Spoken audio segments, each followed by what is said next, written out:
සුබ දවසක් කියලා මොකටම ප්‍රාර්ථනා කරනවා.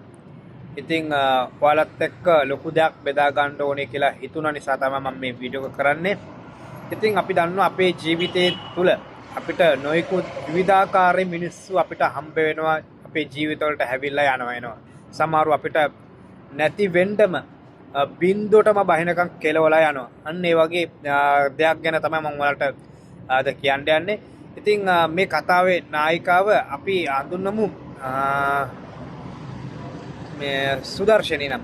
ඉතින් මේ සුදර්ශනී කුවේට් රටට එන්නේ 1981. ඒ කියන්නේ මීට අවුරුදු 44කට උඩදී තමයි කුවේට් රටට එන්නේ. ඉතින් මේ කුවේට් රටට ඇවිල්ලා ඉතින් ඒ ගෙදර ආම් පුතාලාගේ ආම් නෝනාලාගේ දිනාගෙන ඉඳලා තියෙන. ඉතින් මුලින්ම එනකොට හවුස්මේට් කෙනෙක් විදිහට තමයි හැවිලා තියෙන්නේ. හවුස්මේට් රැකියාව තමයි අවුරුදු 44 පුරාවටම මේ සොයරිය කරලා තියෙන්නේ. මේ අම්මා කරලා තියෙන්නේ. ඉතින් වෙනකොට ඉතින් නින්ද අපාස විදගෙන බලු බැනුම් අහගෙන රස්සාව කරගෙන ගිහලා තිනවා. ඒ ගන්න පඩියෙන් තමයි යා මුලින්ම කුවේට් රටට එනකොට ඒ කාලේ පඩියල කුවේට් ඩිනර් 30යි. කුවේට් ඩිනර් මේ 30ක වැටුපක තමයි ඇවිල්ලා තියෙන්නේ. ඊට පස්සේ ඔහම ගිහිල්ලා පඩි වැඩි වෙලා ඉතින් මේ මුලින්ම කුවේට් එකට එනකොට අය නැනි ජොබ් එක කියන්නේ ඒ කුවේටි ජාතික දරුවෙක් බලා ගන්න තමයි ඇවිල්ලා තියෙන්නේ. ඉතින් ඒ කුවේටි දරුවට මේ අම්මා කුවේට් එකට එනකොට අවුරුදු 3යි. දැන් අවුරුදු 44ක 45ක 6ක පුද්ගලෙක්. ඉතින් කෙසේතත් ඒ කුවේටි ගෙදරම එකම ගෙදර ඉඳලා වැඩ කරලා අපේ කුණු බැනුම් ආගෙන නින්දා පාස විතකේද වැඩ කරලා තියෙන. ඒ වෙනම කොටත් මේ තමන්ගේ පවුලේ බර මේ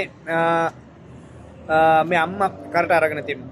ඉතින් ඕම යනකොට ටික කාලයක් යනකොට තමන්ගේ මාමා කුවේට් එකට ගත්තා. නමුත් වැඩක් උනේ නෑ. කිසිම දෙයක් ඔක්කොම ඇවිල්ලා සල්ලි ඉතුරු කරේ නෑ. එකෙක්වත් ගොඩ ආවේ නෑ. ගෑනු පස්සේ ගියා අනම්මන රෙද්දවල් කරලා ප්‍රශ්න රාශියකට මුණ දීලා අන්තිමට කුවේට් එකෙන් ඩිෆෝල්ට් වෙලා. ඊට පස්සේ තමන්ගේ සහෝදරයත් අරගෙන තියෙනවා. සහෝදරයත් ඇවිල්ලා මොකද ඊට පස්සේ ගැහණු කේස් එකකට ඇවිල්ලා ඊට පස්සේ ඕම ප්‍රශ්න ගිහිල්ලා අන්තිමට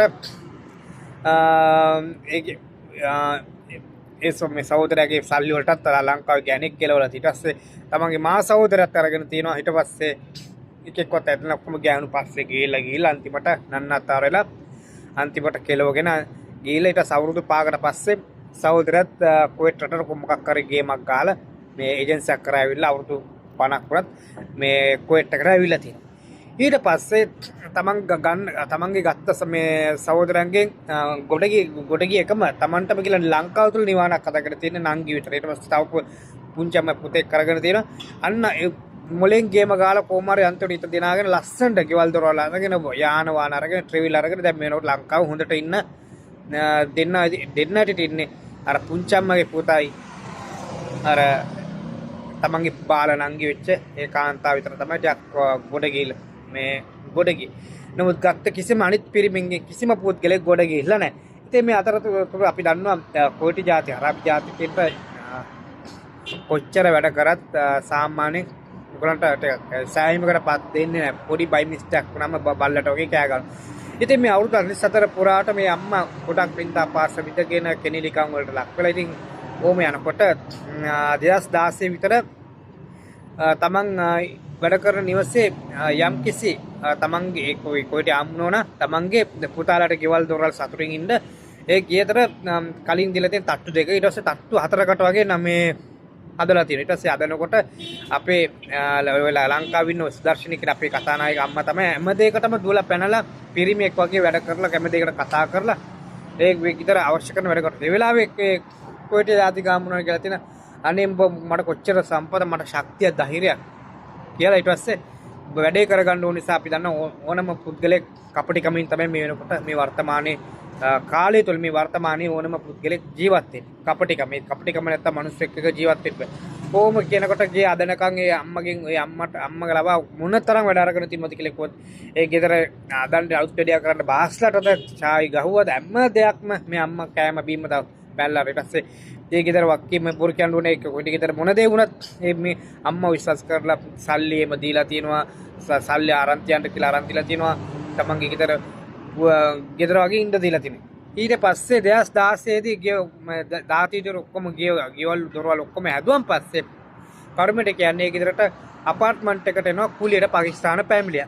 ඉතින් මේ පාකිස්තාන ෆැමිලිය ඉඳලා අපි නම කියන්න ආර් අකුරෙන් පටන් අරගෙන බී අකුරෙන් බෙගම් කියලා අපි කියමු. හාර්බි කියන නමේලා අනිත් අකුර අන්තිම ලාස්ට් එකට ඇවිල්ලා බෙගම්. ඉතින් බෙගම් කියන්නේ කොට ජාතික කාන්තාව. ඉතින් කොට ජාතික කාන්තාව මේ කොට කාන්තාව. ඉතින් මේ ආන්ధ్‍ර කඩප්ප ප්‍රදේශ ආනන්දපුර වල කොහරි කාන්තාවක්. ඊට පස්සේ මේ ගෙදරට යන්න දෙන්න පටන් ගන්න තියෙන. ඒ පාකිස්තාන ගෙදර මේ පවුලක් ඒ පාකිස්තාන ජාතික කාන්තාව ඒ අර ලංකාවේ අපේ වැඩ කරපු ඒ අම්මා ගෙදර මේ කොටි ජාතික ආම්මන හොඳ යාළුවෙක්. ඊට සෝම ටික කාලයක් අවුරුදු 2-3ක් විතර ඉඳලා ඒ කොටි ගෙදර යනකොට ෆිනිෂ් වෙලා ගිහලා. ඊට පස්සේ මේ අර ආර් බෙගම්ට යන්නේ නමන් නැති වෙලා තියෙනවා. ඊට පස්සේ අපේ ඒ කතානායිකාගේ කොටි ජාතික කාන්තාව ඇවිල්ලා මුලින්ම ආර් බෙගම්ට පොඩ්ඩක්වත් කැමති වෙලා නැහැ. ඊට පස්සේ දැක්කම පිළිකුල් කරනවා. ඒ වගේ ඊට පස්සේ අර පෞද්ගලික කාලේ කොරෝනාවනේ. කොරෝනා සමයේදීත් පැත්ත පළාතවත් ගන්න එපා කියලා කියපු කොටි කාන්තාව. ඊට පස්සේ ඒ ආර් බෙගම්ට මේ ගෙවල් ප්‍රශ්න ඉන්න තැන නැති ප්‍රශ්නද රස්සාවල් නැති ප්‍රශ්න. ඉතින් මේ අම්මා ඇවිල්ලා අපේ ලංකාවේ අම්මා මනුස්සකමට තමන්ගේ තියෙන හිත හොඳකමට තමන් දන්නේ කියන මොගේ මාර්ගෙ මේ කාන්තාවට රස්සාව රන් දීලා තමන්ගේ සොයරයක් විදියට ඉඳලා තියෙනවා. ඉතින් ආර් බෙගුණුත් මුලින්ම මේ හොඳට ඉඳලා තියෙනවා. මේ අපේ ලංකාවේ කාන්තාව මේ දෙන්නම අඹේ යාළු විදියට මේ අක්කයි නංගි විදියට ඉඳලා තියෙනවා. ඊට පස්සේ තමයි ටික කාලයක් කොහම යනකොට අර කොරෝනා වසංගතය වුණ ඊට පස්සේ ඒ කොටි ජාතික කාන්තාවගේ ලොකු පුතාගේ පොඩි දරුවා බලා ගන්න කොහොම හරි සෙට් කරලා දීලා තියෙනවා. රස්සාවත් මේ එක ඩිනර් එක සිස්ටර් දැන් කීයක් ගන්නවද කියලා දන්නේ නැහැ. කොහොම හරි සෙට් කරලා දීලා තියෙනවා. ඒ මින්න අතරතුරදී අන්තිමට අපේ ලංකාවේ අම්මට හරින්න පටන් අරගෙන තියෙනවා. මං කිව්ව සුදර්ශනී කියන අම්මට හරින්න පටන් අරගෙන තියෙනවා. කොහොම හරින්න යනකොට අම්මට තියලා තියෙන ඊට පස්සේ පොඩි දෙයක් තිබ්බම් පාවල දෙන්න පටන් ගන්න තියෙනවා මේ ඉන්දියා මේ ආන්ధ్‍ර මේ ප්‍රදේශවල කාන්තාව. ඊට පස්සේ අර මොකද බල්ල මලලෙන් පැන්නා වගේ සැබෑ නිර්වත පෙන්වන්න පටන් අරගෙන තියෙනවා මේ හාර්බේ. ඊට පස්සේ වල කපන්න පටන් ගන්න තියෙනවා. ඊට ඒ අතරතුර අපේ කතානායිකාගේ සුදර්ශනීගේ කොටි ජාතික කාන්තාවගේ අක්කගේ පුතෙකුත් ඉඳලා නංගි පුතෙකුත් ඉඳලා තියෙනවා. ඒ පුතත් ඇවිල්ලා ටිකක් වැඩ කරද්දි ටිකක් අවබෝධයක් නැහැ. වැඩක් කොම ඔලුවට ගන්නෙ නැහැ. වැඩක් කොම එන්නේ වගේ යස් ඉතින් ඒ කොයිටි මේ ජාතික ආම්වලටත් මුලින්ම පිළිකුල් වෙලා තියෙන. ඊට පස්සේ බැරිම තැන ආන්ధ్‍ර ඩ්‍රයිවර් කෙනෙක්වත් ගෙන්නලා තියෙනවා.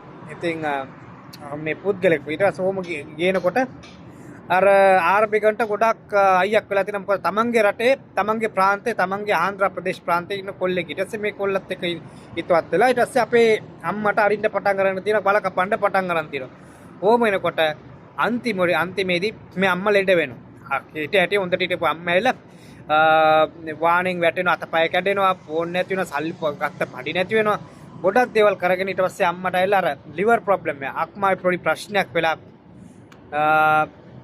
ලංකාවට යන්න තත්ත්වයක් පවා ඉඩ අවකාශය නැති අම්මා දැන් ගොඩක් දෙනෙක් ඒ අම්මත් එක්ක ලංකාවේ කීප දෙනෙක් කුවේට් එකේ ඉඳලා තියෙන ඒ ගෙදර මෙමනේ ඒ ගෙදර කට්ටිය මට කියපු විදිහට මේ අර ආන්ధ్‍ර ප්‍රදේශ වල හිටපු අර ආර් බෙගම් ඇවිල්ලා ඊට පස්සේ අර ආන්ధ్‍ර ඩ්‍රයිවර්ත් එක්ක තමන්ගේ ප්‍රදේශ ආපු කොල්ලත් එක්ක ඊට පස්සේ හවුස්මේට් කෙනෙක් ඇවිල්ලා තියෙනවා නේපාලි ජාතික මේ කාන්තාව මේ තුන් දෙනා එකතු වෙලා ගේමක් ගාල්ට ලස්සන්ට ප්ලේ කරලා තියෙනවා ගේමක් හුනියමක් කරාවි. ඉතින් ඒකෙන් අපිට තේරුම් ගන්න පුළුවන් අන්තිමට ඒ මේ ලිවර්පූල් බෙම තිබ්බ අපේ ලංකාවේ කතානායිකා වෙච්ච මේ සුදර්ශිනිය මේ අම්මට වමන යනකොට පොඩි දේවල් වීඩියෝ කරලා මේ යවනවා. ඒ කන අර කොයිටි ජාතකේ මේ අර සුදර්ශිනිය අවුරුදු 24ක් වැඩ කරපු කොයිටි ජාතික මම මේ කියන්නේ මැඩම්ටයි පුතාටයි.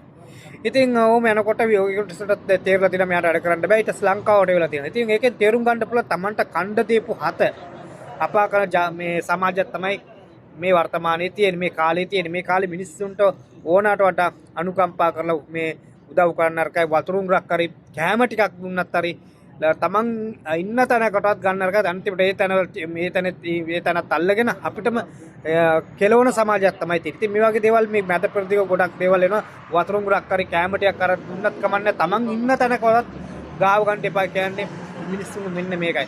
ඉතින් මේ අම්මා දැන් මේ වෙනකොට ලංකාවට ඇවිල්ලා තියෙනවා. අම්මට දැන් මේ වෙනකොට ගොඩාක් ප්‍රශ්න ලංකාවේ තියලා තියෙනවා. ඉතින් තමන්ගේ යාළුවෙක් විදියට තමන්ගේ සොයරියක් විදියට හිටපු අර හාර්බේක අන්තිමට අර ගාන් මාර්ක් පීචේ මාර්කේ ගියා මේ කරා වගේ වැඩක් අන්තිමේ ලංකාවේ අම්මට කරා.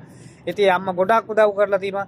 අර තමන්ගේ කර්මය කියන්නේ තමන්ගේ නංගිගේ පුතත් ඇවිල්ලා මේ ආවට වැඩක් නැහැ. ඌටත් වැඩක් ගොබ්බ මීහරකේ ඌටත් වැඩක් පුළුවට තේරෙන්න වැඩක් කොම යස්සන වැඩක් කිනෝ ගෑන වැඩවලට මාර පට්ට බයයි.